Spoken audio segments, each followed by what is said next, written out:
আরে বেটা তোরা কইছিলি গতকালকে রাতে পেঁয়াজের দাম খুব বাইরে গেছে। কি বলেন স্যার? বাংলাদেশে শুধুমাত্র একটা পেঁয়াজ আছে, যে পেঁয়াজটা আমগো গোডাউনে আছে, তাই সেটা তাড়াতাড়ি আনতে হবে, না হলে চুরি হয়ে যাবে। তাহলে স্যার চলেন, তাড়াতাড়ি চলেন। তো চলো। দাঁড়ান স্যার, আমি 1 নম্বর সাইডে আসি। তাহলে বস অযথা হয়ে গেছে, আমি একটু 2 নম্বর সাইডে আসি। যাও, তোরা কি যে লাগাইলি বুঝলাম না কিছু।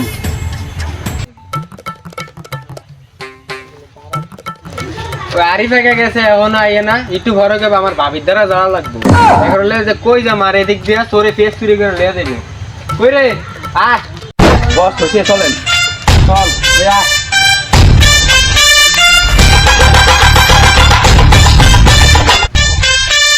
বস ওই অনেক লেট করছে, আবার খারিয়ে রয়েছে। কিরে তুই কারে এসেছিস কা? আর গেঁজা তো লেগে গেছে, কি হইছে? আমাদের গোডাউনের মাল তো চুরি হয়ে গেছে।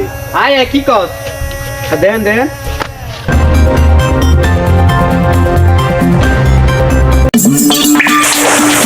ব্রেকিং নিউজ, এইমাত্র পাওয়া খবর।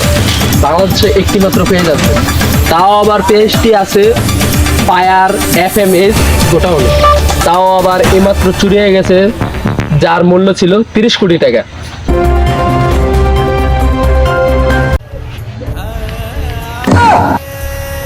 তোগো হোক আমার লেগে আজকে আমার 30 কোটি টাকা লস হয়ে গেছে।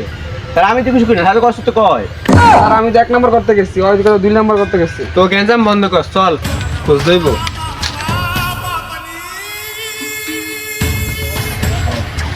স্যার তাহলে এখন কি করা যায়? স্যার একটা বুদ্ধি পাইছি। কি? তাহলে স্যার সিআইডি কাছে যেতে পারি আমরা। তাহলে তো এটা ভালো বুদ্ধি। ওই ফোন লাগা। স্যার আমার কোনো টাকা নেই। টাকা থাকবে কিভাবে? সারাদিন নানির সাথে কথা বলে টাকা শেষ করে দেয়। তাহলে আর কি করার, আমার ফোন দিয়ে ফোন করতে হবে।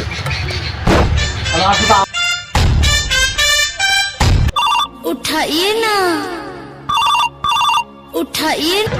Hello CID, ACP পদ্মমান hair. আমাদের ফায়ার FMS গোডাউন থেকে একটি পেঁয়াজ চুরি করা হয়েছে, যার দাম প্রায় 30 কোটি টাকা।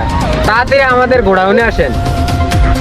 হ্যাঁ ওকে ওকে, আমি আসতেছি আমার টিমমেট নিয়ে।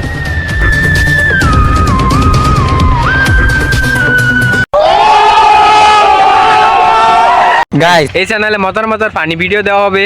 আপনারা যদি নতুন হয়ে থাকেন তাহলে এই চ্যানেলটিকে সাবস্ক্রাইব করে রেখে পাশে থাকেন।